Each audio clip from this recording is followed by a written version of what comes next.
Mari kita gas.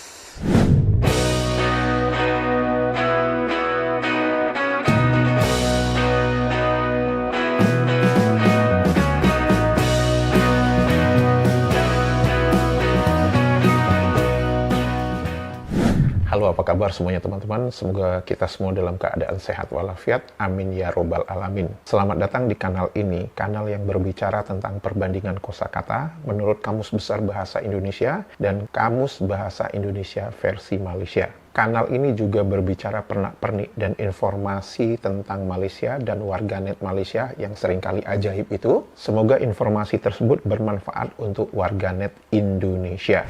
Video kali ini saya akan berbicara tentang kosakata berdasarkan dari tulisan warganet Indonesia di kolom komentar dari kanal ini. Dan tentu saja sebelum kita berbicara tentang kosakata tersebut, saya akan membacakan beberapa komentar baik dari warganet Indonesia maupun warganet Malaysia. Komentar dari Rahmawati Rindang Abdillah. Pak Pri, di kamus Malaysia apa ada kosakata nyelekit dan nyeletuk? Jadi penasaran saya. Untuk kosakata nyelekit, saya tidak menemukan kosakata itu di dalam kamus bahasa Indonesia versi Malaysia. Tapi untuk kosakata nyeletuk, itu saya menemukannya. Tidak persis nyeletuk, yang saya temukan adalah celetuk. Mari kita lihat definisi kosakata celetuk menurut Kamus Besar Bahasa Indonesia. Celetuk adalah ucapan spontan dan mempunyai dua kosakata turunan. Celetukan adalah hasil menceletuk. Menceletuk adalah berujar secara spontan, menyela. Celetuk di dalam Kamus Bahasa Indonesia versi Malaysia itu adalah kosakata pungutan bahasa Jawa. Iya. Jawa yang dikata-katain hama itu dipakai juga ya, hama. Didefinisikan menceletuk, mencampuri, mencelah, bercakap, menyampuk.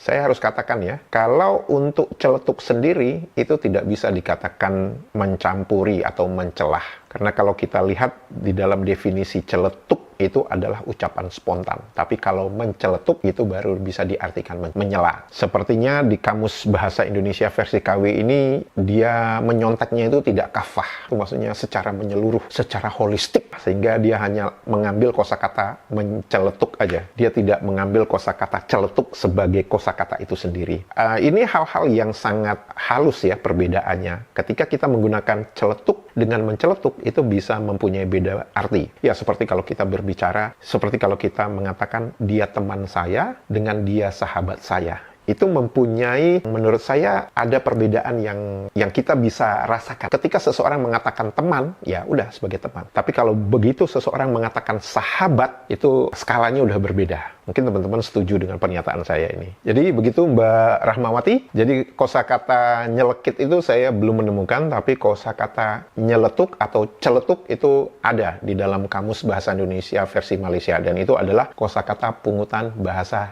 Jawa. Saya ada membaca ya satu komentar dengan banyak komentar di bawahnya. Dan menurut saya komentar ini cukup informatif. Dan bahkan untuk saya sendiri ini sesuatu ilmu pengetahuan yang menurut saya ini sesuatu yang harus saya tunjukkan kepada teman-teman. Jadi ini dituliskan oleh DNGS 3674. Ada istilah Bani Jawi yang diasosiasikan dengan keturunan Melayu. Tolong diberi penjelasannya ya Om. Setahu saya Bani Jawi itu keturunan Jawa. Terima kasih. Kalau yang namanya tulisan menggunakan huruf Arab, tapi kita bisa mengucapkannya dalam bahasa Indonesia, itu kita mengatakan Arab Melayu. Itu yang saya ketahui ketika saya waktu kecil dulu di Riau. Komentar dari Mas Jawara Mukti mengatakan, sebenarnya Melayu itu keturunan bangsa Malay. Namun karena bangsa Malay kurang terkenal, mereka mengaku bangsa Jawi. Padahal Jawi dan Malay itu berbeda. Nah, dari Mas Danu Aditya, mereka mengaku-ngaku bahwa orang Arab menggelari Melayu itu sebagai Jawi. Dan justru mengatakan bahwa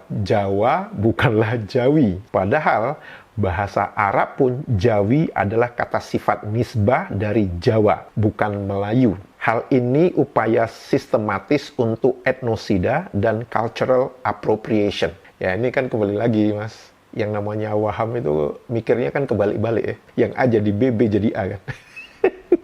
Dalam khasanah Islam, Nama Bani Jawi sangatlah populer dan familiar. Namun, siapa itu sebenarnya Bani Jawi? Suku Jawa di Indonesia menyebut diri mereka sebagai Tiang Jawi.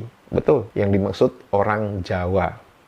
Kata Jawi merupakan bentuk halus dari kosakata Jawa. Misalnya kalimat, kulo saking Jawi, saya dari Jawa. Namun orang-orang di kawasan Semenanjung Malaysia juga menyebut diri mereka sebagai Bani Jawi, di mana tulisan abjad mereka yang dipengaruhi huruf Arab mereka namakan tulisan Jawi.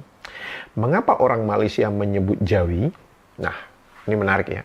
Huruf atau tulisan Jawi di Malaysia sebenarnya itu adalah pengaruh dari huruf Pegon di Jawa. Huruf Pegon yaitu bahasa Jawa tetapi ditulis dengan huruf Arab, bukan huruf Jawa. Itulah mengapa di Malaysia disebut tulisan Jawi atau Jawa, tidak disebut sebagai tulisan Melayu. Wow. Ini informasi yang sangat membuka mata saya ya. Karena ketika beberapa warganet Malaysia mengatakan bahwa ini tulisan Jawi, saat itu saya berpikir Jawi, maksudnya Jawi lembu atau Jawi apa ini gitu ya. Ternyata yang dimaksud itu adalah tulisan Arab Melayu yang saya kenal di Riau. Nah, dari Mas Yuan Wasyuanto, sampai sekarang pun kata Jawi di Jawa itu masih populer. Bahkan pagelaran, jaranan kepang pun masih menggunakan istilah Jawi, uri-uri budaya Jawi. Seni tari kudo kepang Jawi asli. Bahkan jamu tradisional pun masih menggunakan kata Jawi, jamu Jawi. Kata Jawi itu bahasa halus kromo inggil yang masih digunakan di pagelaran pewayangan. Misal, Dirgantoro dengan bahasa Indonesia menjadi Dirgantara. Nuswantoro jadi Nusantara. Samudro jadi Samudra. Panembahan jadi Sesembahan. Dirgahayu tetap jadi Dirgahayu, tidak dirubah meski dijadikan bahasa Indonesia. Dan Dirgahayu di Indonesia itu adalah berkaitan dengan peringatan ulang tahun sebuah negara atau organisasi kan. Tetapi kalau di Malaysia, Dirgahayu itu adalah ucapan ulang tahun kepada sultan mereka. Ini dari Tamsil Pandurata. Logika Malaysia. Jika orang Jepang bermukim lama di Malaysia, maka sushi dan kimono adalah milik Malaysia.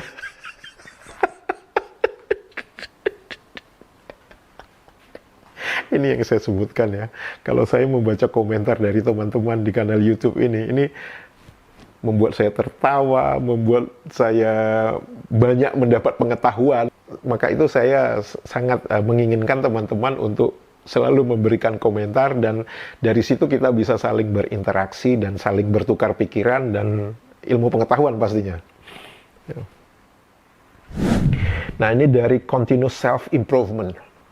Mereka menganggap diri mahawangsa tanpa bukti sejarah apapun, sehingga demi menjadikan sahih klaim kekunoan dan keagungan itu, mereka numpang tenar dengan semua candi, naskah purbakala, arca, dan seni budaya Indonesia. Dibilangnya itu semua alam Melayu.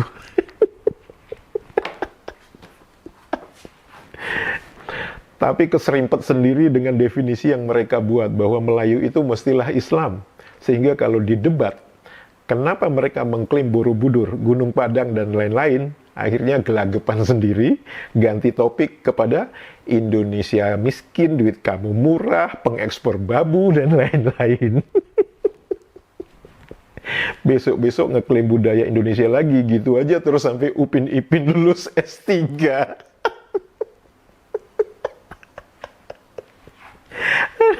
Oh my God. Nah, ini dari Mas Wahyu SY. Mereka mengatakan Jawa itu sama dengan hama, tapi mereka tidak menyadari telah terpapar bahasa Jawa. Yaitu tadi contohnya, kosakata celetuk tadi kan.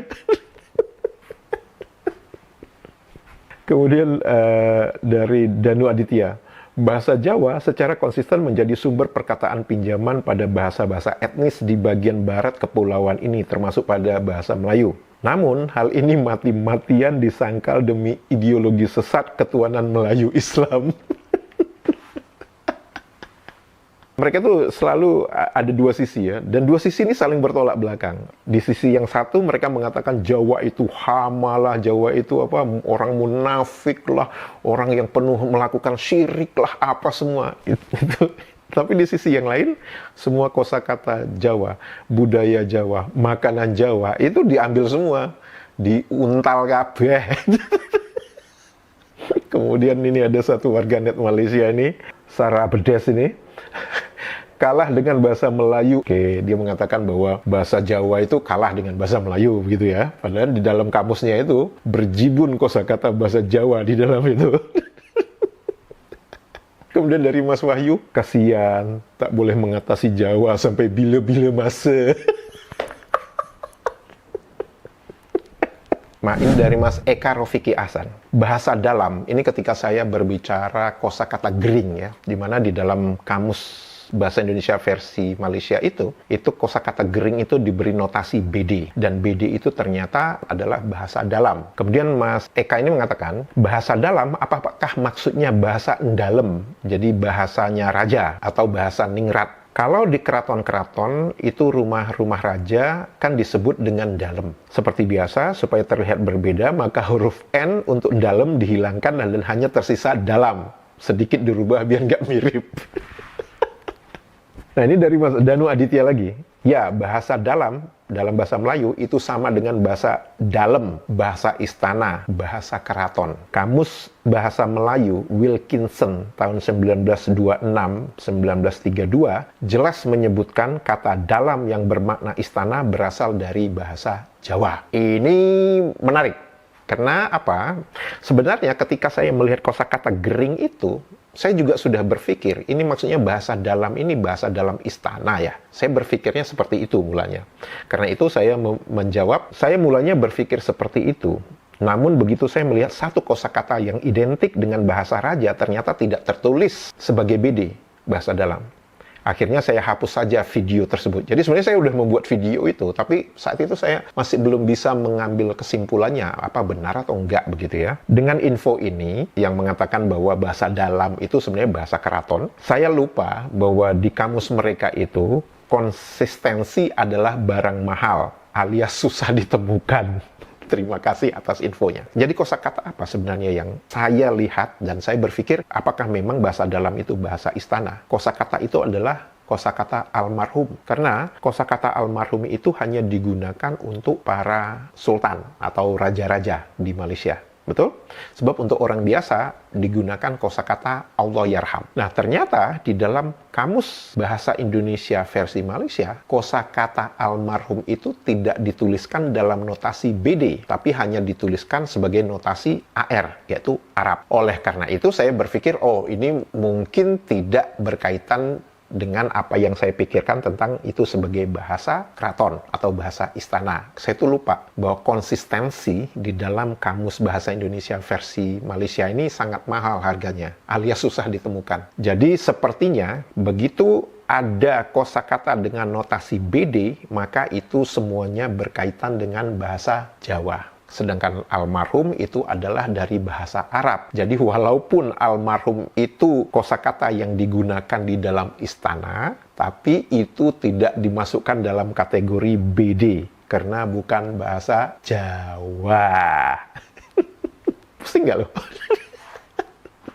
Nah, ini dari Wisanggeni Putra. Kalau ditanya kenapa kita bangsa Indonesia keberatan budaya kita diklaim, karena setiap budaya yang berakar dari daerah-daerah yang ada di Indonesia memiliki arti filosofi. Mereka diciptakan oleh nenek moyang terdahulu melalui pengendapan rasa, pengendapan pikiran, dan dedikasi tinggi untuk membuat budaya tersebut indah. Ada pengorbanan di setiap mahakarya. Salam Indonesia. Oleh karena itu kita sangat tidak suka ketika Malaysia itu dengan seenak udelnya mengklaim budaya yang ada di Indonesia. Karena apa yang mereka lakukan, mereka bukan mengembangkan budaya. Mereka hanya memanfaatkan budaya untuk keperluan komersial mereka saja. Jadi mereka hanya kayak ngambil barang yang sudah jadi gitu loh. Emang lu kira Indonesia itu pabrik apa? Nah, ini dari Stan Masih. Mohon pencerahannya, apa benar unduh download dalam bahasa Malaysia itu adalah muat turun? Saya jawab betul. Jadi muat turun itu adalah terjemahan langsung dari kosakata download. Nah, bagaimana kalau upload? Muat naik. Itu dia. Kemudian dari Ben Teguh, muat turun sama enggak dengan bongkar muat ala kuli pasar Prabu? Nah, ini dari Mas Amir Hamzah. Saya secara pribadi mengucapkan terima kasih karena sudah menyajikan fakta-fakta bahasa Indonesia dan bahasa Malaysia. Semoga unggahannya dapat bermanfaat untuk menjadi landasan ilmu pengetahuan buat generasi muda. Sekali lagi terima kasih. Amin, amin, amin. Terima kasih Mas Amir Hamzah atas komentarnya. Seperti yang saya sebutkan di dalam beberapa video-video saya sebelumnya, bahwa niat saya mengunggah video-video tentang perbandingan kosakata ini adalah membuat kita sadar bahwa bahasa Indonesia itu mulai digerogoti dari luar. Ini adalah buktinya. Dan bahkan kalau kita melihat di kata pengantar edisi keempat Kamus Bahasa Indonesia versi Malaysia itu, mereka sudah berani mengatakan bahwa kamus mereka lah yang menjadi rujukan utama bahasa Melayu yang digunakan di Indonesia. Menurut saya ini adalah pernyataan perang dalam bentuk narasi, dalam bentuk membuat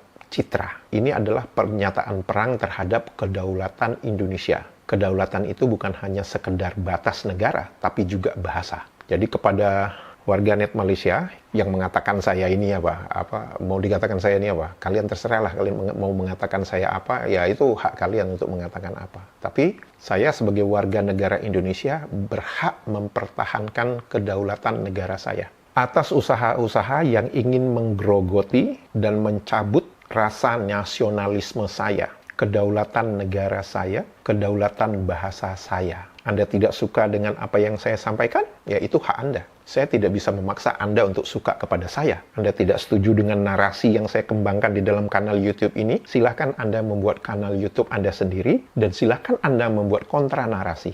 Bukan hanya sekedar datang ke dalam kanal ini dan mengeluarkan semua isi kebun binatang. Mereka berkata, maaf, Jawa itu hama. Tapi di sisi lain juga mengklaim bahwa Jawa itu Melayu. Jadi, Melayu Semenanjung juga bisa disebut hama dong. Jangan jelas-jelas banget dong, Mas, membuat deduksi itu. Memang sebenarnya mereka sendirilah yang hama. Ini adalah obat awet muda saya. Nah, ini dari Mbak Eka Adriani. Di Belanda juga ada suku Sunda, tapi nggak diakui sebagai salah satu suku di Belanda. Kan itu diaspora, ngerti nggak sih? Yaitu sama Mbak dengan yang orang Jawa yang ada di Suriname. Negara Suriname itu tidak mengatakan bahwa Jawa itu berasal dari Suriname, kan enggak. Mereka tetap mengatakan bahwa Jawa itu dari Indonesia. Hanya di Malaysia aja. Jawa itu tiba-tiba ada aja di Malaysia. Dan itu kan sama aja dengan tidak melihat eksistensi Indonesia, kan? Jadi hubungan Malaysia sama Indonesia itu kayak benci tapi rindu gitu. Benci banget sama Indonesia, tapi ngambil semua yang ada di Indonesia. Nah, ini dari Ruzal aja. Bagaimana mungkin adanya suatu bahasa nasional suatu negara tanpa adanya bahasa suku-suku negara tersebut? Bahasa Melayu Indonesia saja berakar dari serapan kosakata bahasa Sansekerta, Kawi, Jawa kuno, Arab dan Persia, serta bahasa daerah di Sumatera. Jika adanya bahasa Melayu Malaysia, mana kosakata bahasa daerahnya? Kosakata bahasa daerahnya ada di Indonesia, Mas. Fakta nyata bahwa bahasa Melayu miskin kosakata hanya ada 400 kosakata, itu pun tidak jelas dari mana kosakatanya diperoleh.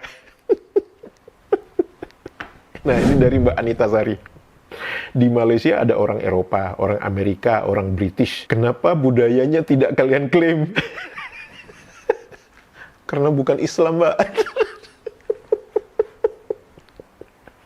Budaya Thailand aja nggak mereka klaim, kan?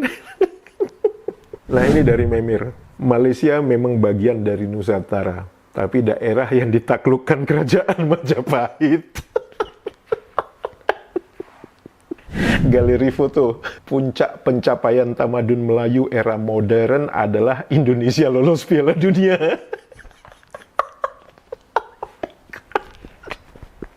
seperti biasa ya, salah satu warganet Malaysia, namanya Samsul Ibrahim. Bicara Ibrahim nih saya jadi ingat apa lagunya grup Queen ya. Ibrahim, Ibrahim, Allah, Allah, Allah, Allah, I pray for you. Tahu kan lagunya?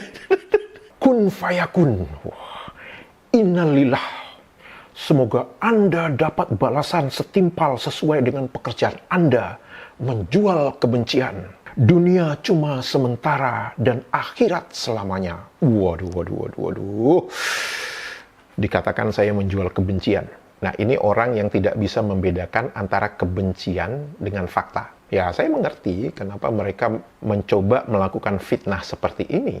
Karena ini adalah contoh-contoh orang yang narsis. Di mana orang narsis itu, kalau dia tidak bisa menguasai orang itu, maka dia akan mengajak orang lain untuk tidak mendengarkan atau tidak berteman dengan orang itu. Ini contoh-contohnya orang narsis. Dan orang narsis itu akan memfitnah orang lain karena dia tidak menyukai apa yang dikatakan orang itu. Jadi kalau dalam bahasa Inggrisnya itu, they know that they cannot kill the truth. So what they can do to assassinate the character. Dalam bahasa Indonesianya, mereka tahu, mereka tidak bisa menutupi kebenaran itu. Jadi yang mereka lakukan adalah pembunuhan karakter. Dengan cara apa? Yang memfitnah ini. Semua video saya tidak ada mengatakan saya benci Malaysia, enggak. Saya hanya menunjukkan, ini loh, faktanya itu ini. Bahkan kalau kita bicara kosakata Nusantara itu, di mana di dalam kamus bahasa Indonesia, Nusantara itu adalah merujuk kepada Kepulauan Indonesia. Nah, di kamus mereka merujuk kepada apa? Kepulauan Melayu. Itu fakta. Apakah saya menjual kebencian? Kalau Anda mengatakan saya menjual kebencian, Anda justru yang harus berbicara kepada tim penyusun kamus bahasa Anda. Mengapa ini bisa berbeda? Saya tahu Anda tidak akan berani melakukan itu. Dari Mas Wahyu, apakah di bulan puasa ini Kasino Genting Highland tutup operation? Nggak tutup loh, Mas. Kalau tutup, wah bahaya itu. Uang pajaknya nggak mengalir ke negara itu.